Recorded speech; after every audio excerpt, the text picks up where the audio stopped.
Alright guys, new video, new state. We are here with Bryan Moes. Is it Moes? Yep. I got it right. We're in South Dakota. He runs a feedlot with his dad and other John. Yep. dad, John. So we will give you the little rundown about what's going on here in South Dakota with the cows. Because the weather's been super nice. They're in the middle of calving. So we'll just show you what's up. Alright, so here is a pen of cattle. We're gonna have you guess really quick. Take a second and guess what breed these are. We're not gonna tell you.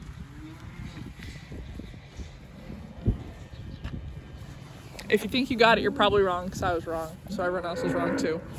These are Limousine. These are Wolf Limousine Limflex crossed with a straight Holstein. They come from my uncle's dairy.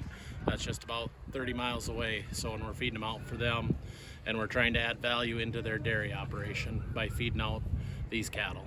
Gotcha. So there's not always just Angus on feedlots like you think there are. Black cattle can be more than Angus. So when we feed a lot of wheat straw, and we also take a lot of earlage. So that's the whole ear of corn chopped into little pieces along with dry corn. And it makes a good ration. That earlage, as you can see, it kind of helps hold it all together in a nice mixed ration.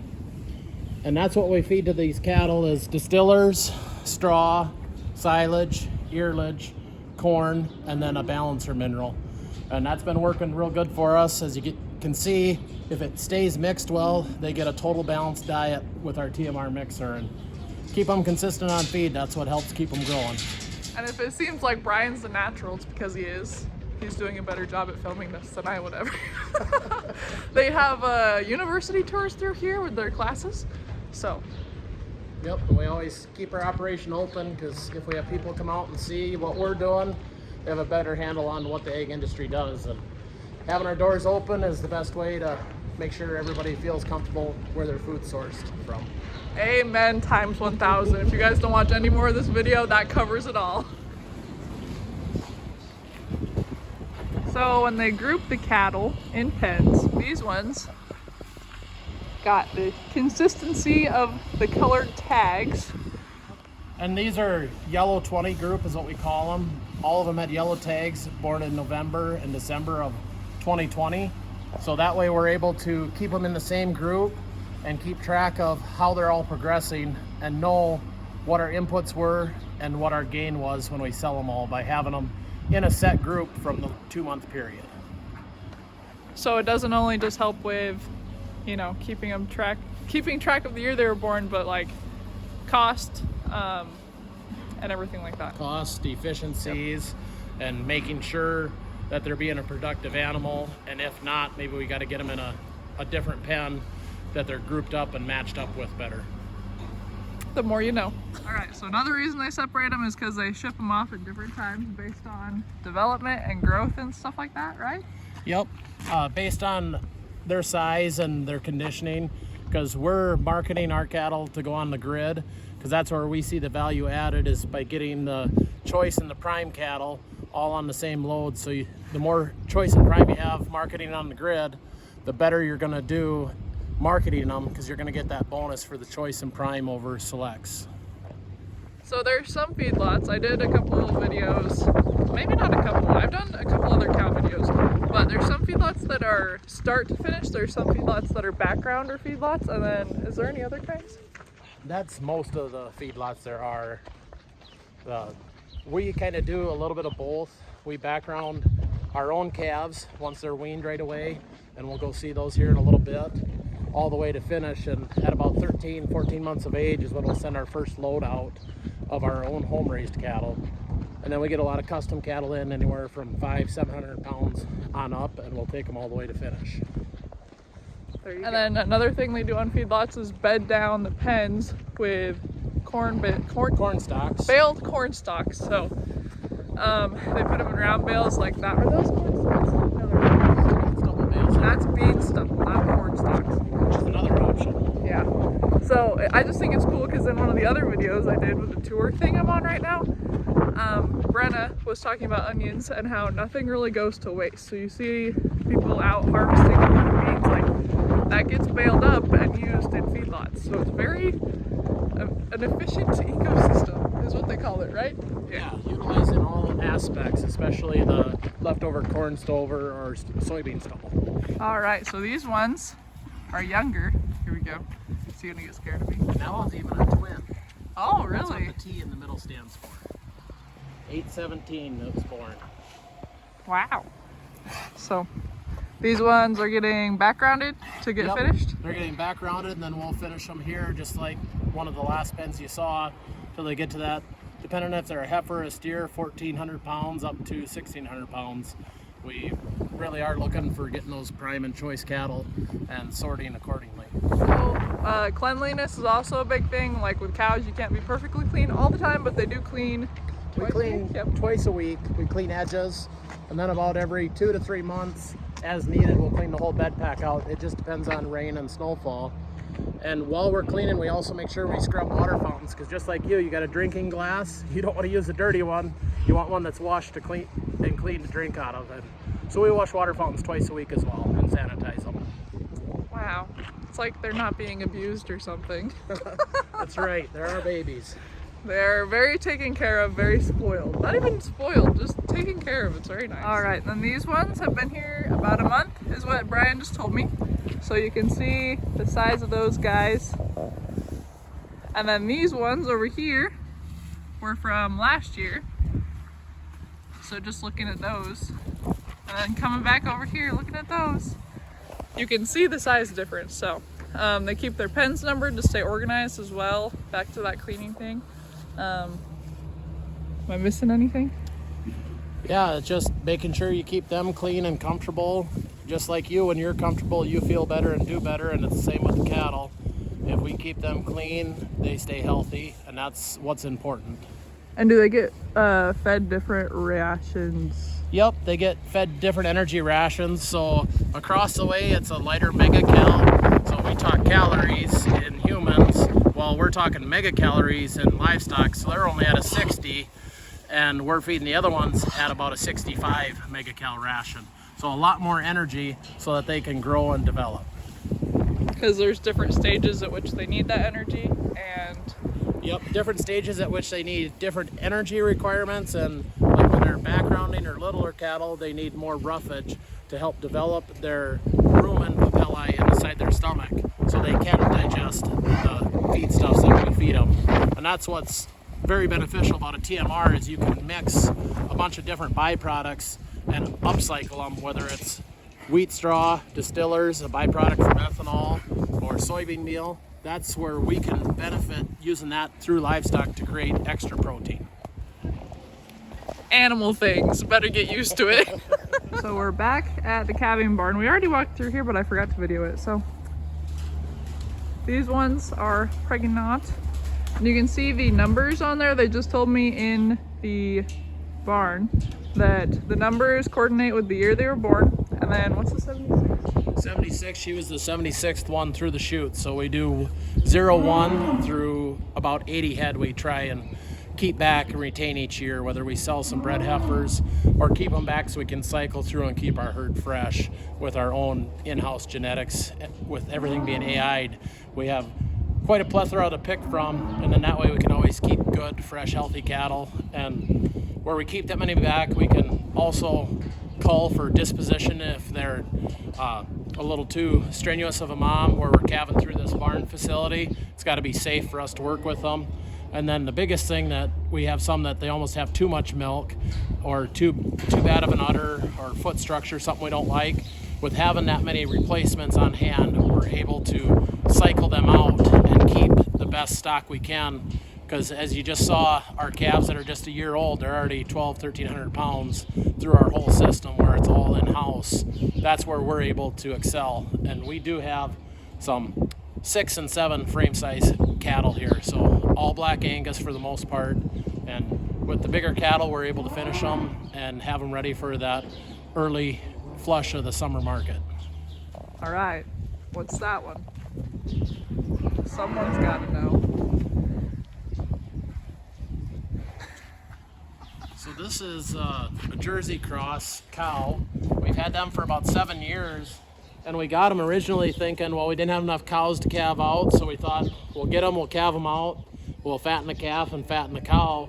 Well, they turned out to be good mothers. They're quarter Jersey, quarter brown Gelbvieh, and then half black Angus. And they turn out to be good mothers. We actually keep them and breed them specifically every year with our heifers to take a little bit of stress off our heifers, because they got that Jersey, so they produce milk. And when we put them in, it's, you know, a smorgasbord with heifers. The heifers don't care who's sucking on them for a calf. And these Jerseys are just in there with them. Takes that stress off that mama cow that's still trying to develop as she's gonna get bred for her second calf, as well as it helps keep them calves growing and full nutrition, where we don't have to worry about it so hard and feed so heavy. We can feed a lighter ration. This is only like a 40-45 megacal ration with grass hay, silage, and then we plant peas and oats every year. And that's what's in this ration for those cows. And that's what is nice, to be able to take some of that stress off them heifers. And then we've got our good old silage piles over here. There's a video on my YouTube channel about packing silage piles. Go watch it. And then we've got a grain bag, right? That's what they're called. These are actually an egg bagger we use to bag. This is peas and oats that I was talking about. We plant about 60-70 acres of peas and oats that we can then put into a cover crop and graze cattle on afterwards. And by putting it in here where we don't use as much in our ration, you got to take about 6 to 10 inches off, whether it's your silage pile or your bag, to keep it fresh. And in this bag throughout the summer, we can feed this at the low rates we do. And we just got a 10-foot bagger. We back in with a live bottom semi or a Myers dump box, and we just unload it in there, and it packs it, puts it in a bag, and then we can just keep going back about that 6 to 10 inches every day. So you keep that ensiled feed fresh, because once it gets oxygen to it, the bacteria and everything starts eating at it again, and it'll make it so it's rotten. So to keep that face fresh is what's needed to have good feed for these livestock. I just call them grain bags because I'm a crop farmer, not a cattle farmer. They're ag bags. In Canada, they call them egg bags. So here's some more mamas with their babies. Fresh babies. They're so cute. And then if you look up, we have one camera in the middle that covers 60 by 120 foot. And we're able to watch the cows as they're calving.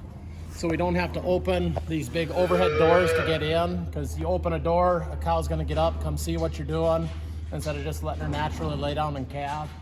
And it's on my phone, so this morning when I was feeding, I had my phone set on the steering wheel, I had my tablet with my feed program, watching cows calve, and I was feeding cattle at the same time. And we could do that remotely anywhere we have internet access, so that's what's the beauty of having cameras set up. Imagine telling someone like the 1820s that was calving in the middle of winter that you would like be able to feed and calve at the same time. And know what was going on. And know what was going on. They didn't even know what internet was back then, but you guys can just enjoy some more baby cows. Look at that one. He's so cute. So another thing that's super cool on, I don't know how many operations. Most people use EIDs now, right? A lot of your bigger feedlots and cow-calf will start using EIDs just for the ease of tracking and tying all the data back. And that means electronic Identification. Yep. That's it. Okay. So that means that their ear tags will trace through the scale, right? When they run on the scale, it like tracks them. Yep. Yeah, we have a program that when it scans that unique EID number, there's only one in the world with that number. When it scans that number, it then ties it to, well, hey, it's H65K, that calf. So it'll bring up all the history data, our program will. So when was it given a shot or a vaccine? When was it born? What's the sire? And what cow was it out of? That'll all pop up when we scan that.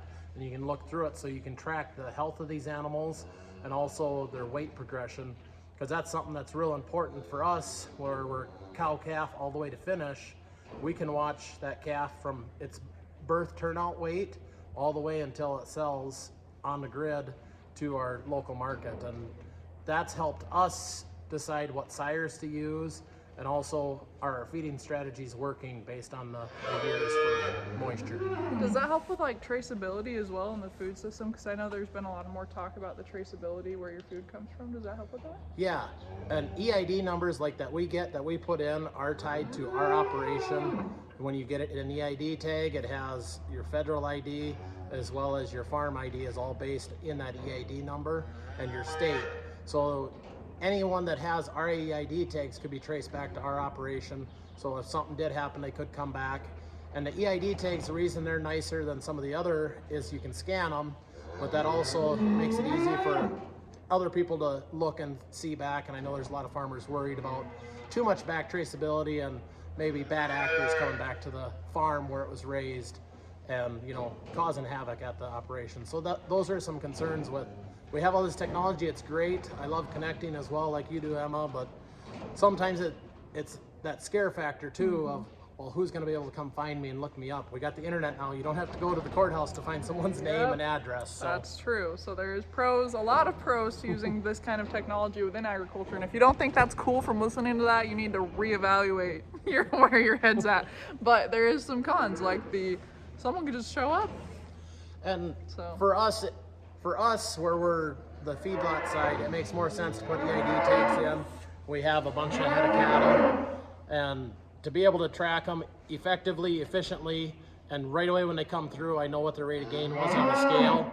That then tells me, is it something I need to pay attention to, or are they right on track? We worked all of our heifers. We put freeze brands on them here a couple months ago. They're at about 1.2, 1.3 pounds a day gain, which is perfect for our heifer crop because we want them to develop and grow into good cows, so we don't want to grow them too fast. And that's a good indicator that we're right on track with our goals for pre-breeding. Isn't that also cool? I think it's cool. I think it's really cool. All right, so we're back in the office now. We're gonna do a full loop around. You guys saw the cameras in the barn, and now we're gonna see what the cameras do. This is cool too. Okay, so there is what the camera sees. Yeah, so where we have these cameras, anywhere we have internet access, we can bring these cameras up, look and see how stuff's calving. This morning when I was feeding cattle in the tractor, I had it up on my phone and I could watch. We can zoom right in and see what number it is. We can see if the feet are there, if the cow's calving, that it's progressing along as intended. And you can see that's the door that we were standing in front of. We're able to zoom this camera around. I can zoom it in on the ear tag. We can see what cow it is so we can keep track of them. And that's where everything's coming to, is we got this technology, either use it or lose it, and it's taken a little while to get the buy-in, but the more we get into the technology that keeps our data from being in a silo to actually be utilized, and this camera system, EID tags, and our feed programs is where it's at. And if you're a cattle person watching this, you probably know about performance beef. And I'm not sure what exactly performance beef is, what you call it, like a database system? A cloud-based system, yep. And it allows you to, instead of having paper copies everywhere, which this used to be in the feed tractor to feed. And I like having it at the tip of my fingers to be able to just change numbers on our rations, because it gets to be a bit much trying to do it all on paper, especially when you move cattle from pen to pen, and it makes it seamless to be able to do it on the cloud. Especially if I'm gone, I don't have to try and fax or email a paper. I can just change it, they can pull it up on the tablet and feed. Again, super cool. All right, so that's what that looks like. They've got their tabs over there. And what are we looking at right now? Well, I was trying to find when we ran our heifers through. This would have been, we run bulls through here. So you can tell when they were run through, it'll give you a nice chart of where they were. And on our bulls, they're about 1.9 pounds a day gain. And it pulls all that up as we're working them through the chute. And having that data where you can watch them when they come through, it helps you identify if that calf's having an issue in that pen, and if their rate of gain's a little low, it's something we need to pay attention to, and whether it's we need to move them to a different pen because maybe they're this small calf that only weighed 580 compared to the one that weighed 990. That's something that we can pull up right away with this technology. We don't have to go back to the office, flip through a binder to see the last time we worked them, and come back. We can see it live right there the last time they were worked, and it does all the calculations for us.